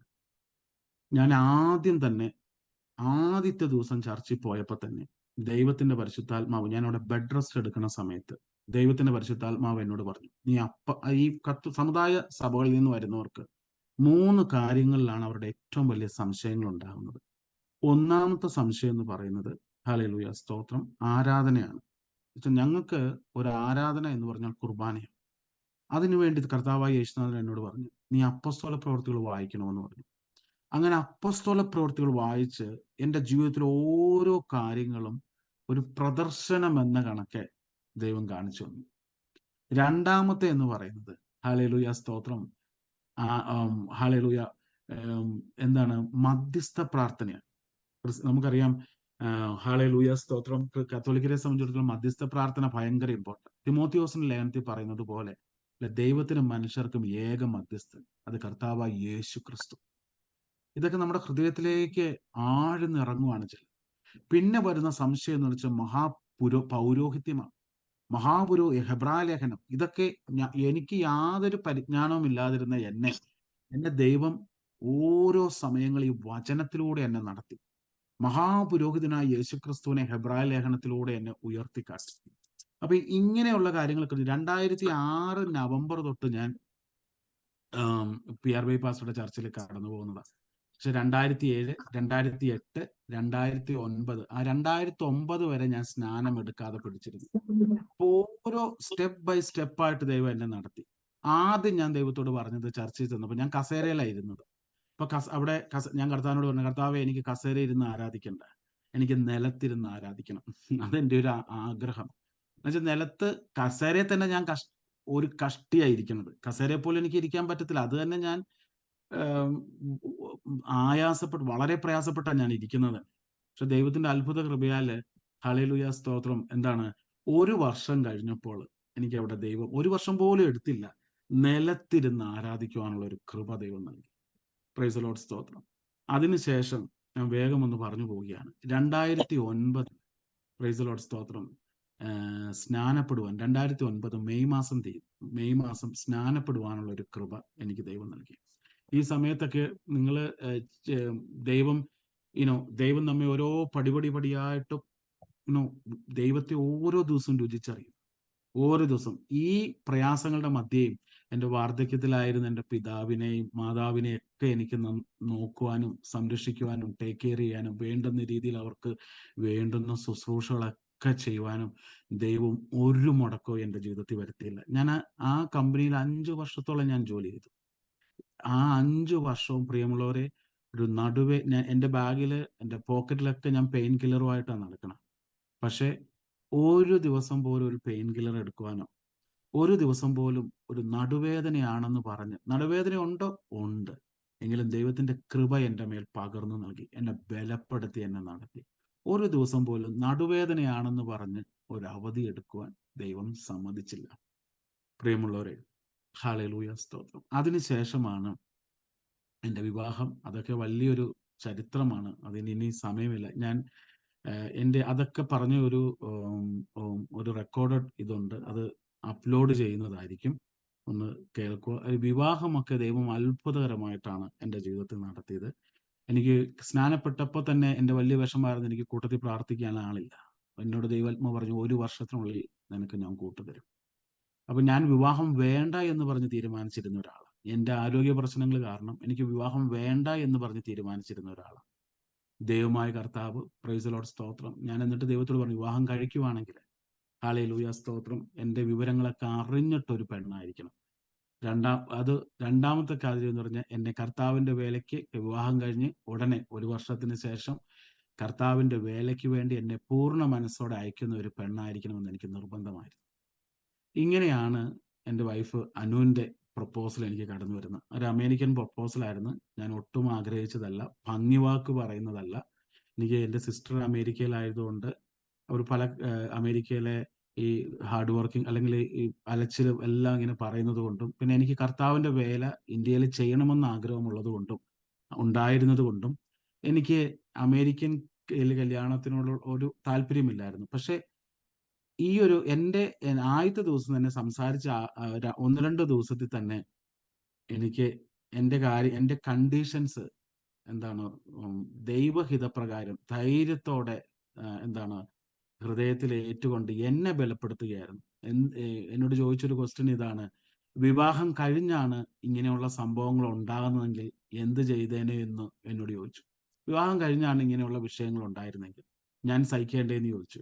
അതുകൊണ്ട് അതൊന്നും ഓർത്ത് ഭാരപ്പെടണ്ട, വിശ്വാസിയുടെ സ്വഭാവം കാണിക്കണമെന്ന് പറഞ്ഞു. അങ്ങനെ എന്നെ ധൈര്യപ്പെടുത്തി ആ വിവാഹത്തിന് ദൈവം അത്ഭുതകരമായി, പ്രൈസ് ദി ലോർഡ്, സ്തോത്രം. ഞങ്ങളുടെ വിവാഹം 2010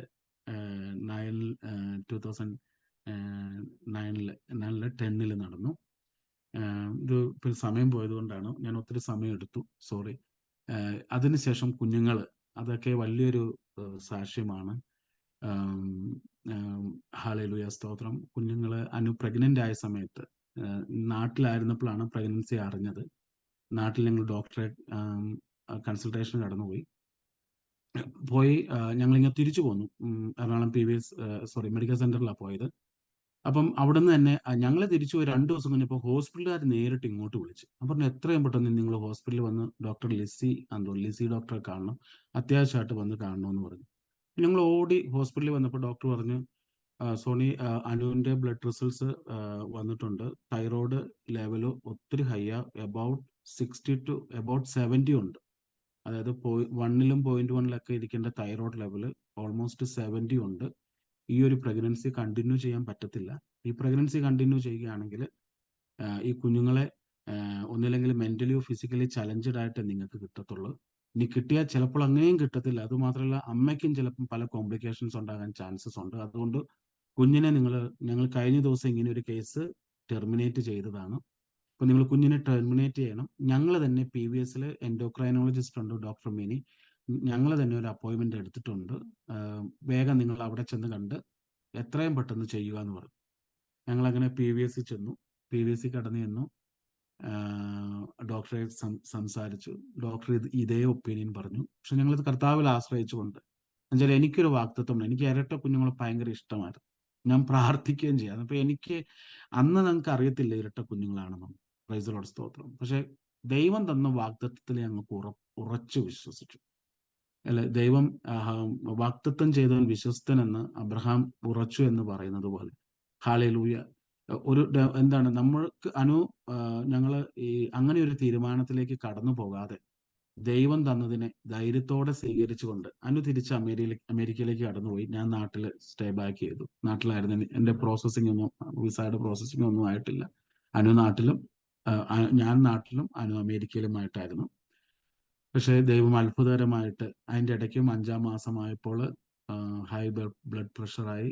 കുഞ്ഞിനെ എന്താണ് തരത്തില്ല എന്ന് ശത്രു വാദിച്ചു. ദൈവം അവിടെ നിന്നെല്ലാം അത്ഭുതകരമായി ദൈവം വിടുവിച്ചു. ഞങ്ങൾക്ക് ഹല്ലേലൂയ, വൈദ്യശാസ്ത്രം പറയുന്നത് പോലെയല്ല, ദൈവത്തിന്റെ ശാസ്ത്രം എന്ന് പറയുന്നത് സകല ശാസ്ത്രത്തെക്കാളും ഉയർന്നതാണ്. ദൈവത്തിന്റെ വചനത്തിന്റെ ഉറപ്പെന്ന് പറയുന്നത് സകല വചനത്തെക്കാളും ഉയർന്നതാണെന്ന് ഞങ്ങൾ ഇന്ന് മനസ്സിലാക്കുന്നു. ദൈവം അത്ഭുതകരമായി നടത്തി.